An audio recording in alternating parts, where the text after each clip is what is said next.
एक घने जंगल में, जहाँ पेड़ आकाश की ओर छूते थे और हवा फूलों और वन्य जीवन की सुगंध से भरी हुई थी, बोधिसत्व वहाँ एक बुद्धिमान और दयालु हिरन के रूप में रहते थे।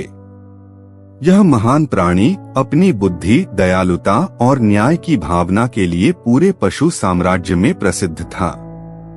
बोधिसत्व को जंगल की शोभा बढ़ाने वाले भव्य पेड़ों पर उगने वाले पके और रसीले फलों से विशेष प्रेम था। जैसे जैसे मौसम बदलता, वह जंगल के बीचों बीच प्रकृति के सबसे मीठे और सबसे पौष्टिक फलों की तलाश में निकल जाता। हालांकि छाया में लगातार एक खतरा छिपा हुआ था, एक चालाक शिकारी जिसने गिरे हुए फलों पर दावत करने आए बेखौफ जानवरों को फंसाने की एक विधि तैयार की थी। यह चतुर शिकारी फलों से लदे पेड़ों के नीचे ताजे पैरों के निशान के लिए जंगल के सतह को चुपचाप देखा करता था। जब उन्हें जानवरों की गतिविधि के इन स्पष्ट संकेतों का पता चला, तो उन्होंने पेड़ की शाखाओं के बीच में एक लकड़ी का मंच बनाया। वह पके फल के वादे से आकर्षित होकर निर्दोष प्राणियों के पास आने का इंतजार करता। एक बार जब उसका शिकार उसकी नजरों में आ जाता, तो वह उस पर घातक भाले से हमला कर देता, जिससे तेजी से उनका जीवन समाप्त हो जाता। बोधिसत्व इस भयावह शिकार पद्धति से भली भांति परिचित थे।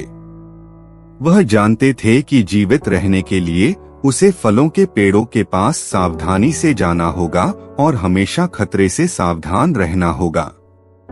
एक दुर्भाग्यपूर्ण दिन उनकी बुद्धिमत्ता और साधन कुशलता की परीक्षा होगी।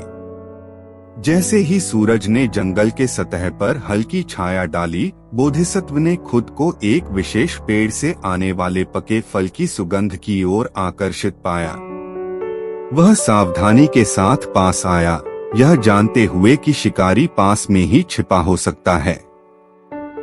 वह पेड़ के पास खड़ा था, लेकिन सीधे उसके नीचे नहीं गया। यह जोखिम को कम करने के लिए एक सोचा समझा कदम था। ऊपर पत्तों में छिपे अधीर शिकारी ने बोधिसत्व की गतिविधियों को देखा। बोधिसत्व की सावधानी से निराश होकर उसने उसे अपने जाल में फंसाने की एक धूर्त योजना बनाई। चतुराई से उसने फल का एक पका हुआ टुकड़ा उठाया और उसे बोधिसत्व के सामने जोर से फेंका, जिससे वह ठीक उनके सामने गिर गया। बोधिसत्व ने फल को अपनी तरफ आते देखा। यह एक असामान्य घटना थी, क्योंकि फल आमतौर पर सीधे नीचे गिरते थे। उसके बुद्धिमान हृदय पर संदेह उत्पन्न हुआ और उसने पेड़ की शाखाओं पर दृष्टि डालते हुए अपनी दृष्टि ऊपर की ओर उठाई। वहां पत्तों के बीच छुपे हुए उसे शिकारी के भयावह रूप की झलक मिल गई। लेकिन अपनी खोज का खुलासा करने के बजाय उन्होंने अज्ञानता का नाटक करना चुना। बोधिसत्व ने पेड़ से ही बातचीत करने का निश्चय किया। उन्होंने सौम्य स्वभाव के साथ बात की, जो उनकी विशेषता थी। उन्होंने कहा, प्रिय पेड़, आज तुम्हारा व्यवहार कुछ अजीब है। आमतौर पर फल तुम्हारी शाखाओं से सीधे नीचे गिरते हैं, फिर भी आज ऐसा लगता है कि वे सीधे मेरे पास आ रहे हैं। यह काफी असामान्य है। मेरा मानना है कि मेरे लिए अपना पोषण कहीं और किसी ऐसे पेड़ पर ढूंढना सबसे अच्छा होगा जो प्रकृति के तौर तरीकों का अधिक आदी हो। पत्तों के बीच छिपे शिकारी ने बोधिसत्व की बातें सुन ली। जैसे ही उसे एहसास हुआ कि उसकी चालाकी का पर्दाफाश हो गया है, उसके अंदर घबराहट फैल गई।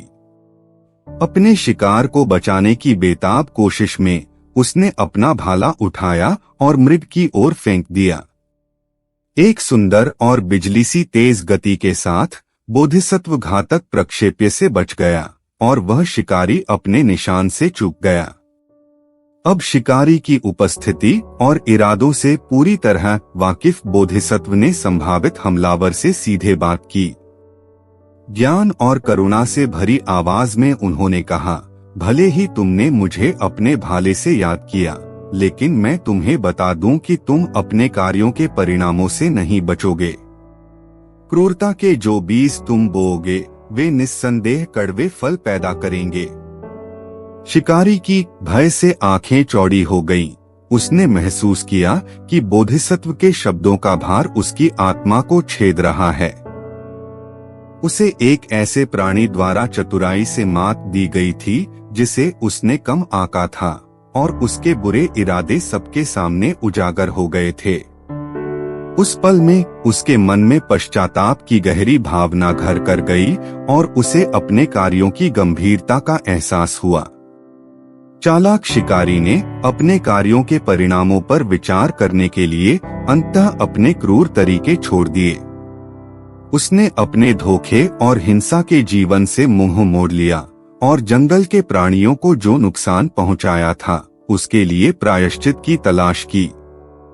समय के साथ उन्होंने करुणा और सद्भाव का मार्ग खोजा, यह महसूस करते हुए कि किसी आत्मा के मूल्य का असली माप उसके द्वारा पहुंचाई जाने वाली हानि में नहीं है, बल्कि उस दयालुता में है जो वह फैलाती है। बोधिसत्व अपनी बुद्धिमत्ता और करुणा में जंगल में प्रकाश की किरण बने रहे। दया, समझ और सभी जीवित प्राणियों के गहन अंतर संबंध की शिक्षाओं के साथ सभी प्राणियों का मार्गदर्शन करते रहे। उनकी विरासत जीवित रही, जो सबसे बुरे इरादों पर भी काबू पाने के लिए ज्ञान और करुणा की स्थायी शक्ति का एक प्रमाण है। यह कहानी एक शाश्वत अनुस्मारक के रूप में कार्य करती है कि विपरीत परिस्थितियों में हम जो विकल्प चुनते हैं और जो दयालुता दिखाते हैं, वह न केवल हमारे भीतर बल्कि हमारे आसपास की दुनिया में भी गहरा परिवर्तन ला सकता है। यह एक ऐसी कहानी है जो हमें जीवन को सावधानी से देखने, धोखे के मुखौटों को पार करने और उन लोगों पर भी दया करने के लिए प्रोत्साहित करती है जो कभी हमारे विरोधी रहे होंगे। बोधिसत्व का ज्ञान युगों युगों तक गूंजता रहता है, हमें याद दिलाता है कि हर पल हमारे पास प्रकाश और करुणा का मार्ग चुनने की शक्ति है, जिससे अंततः एक अच्छे जीवन का प्रतिफल प्राप्त होता है।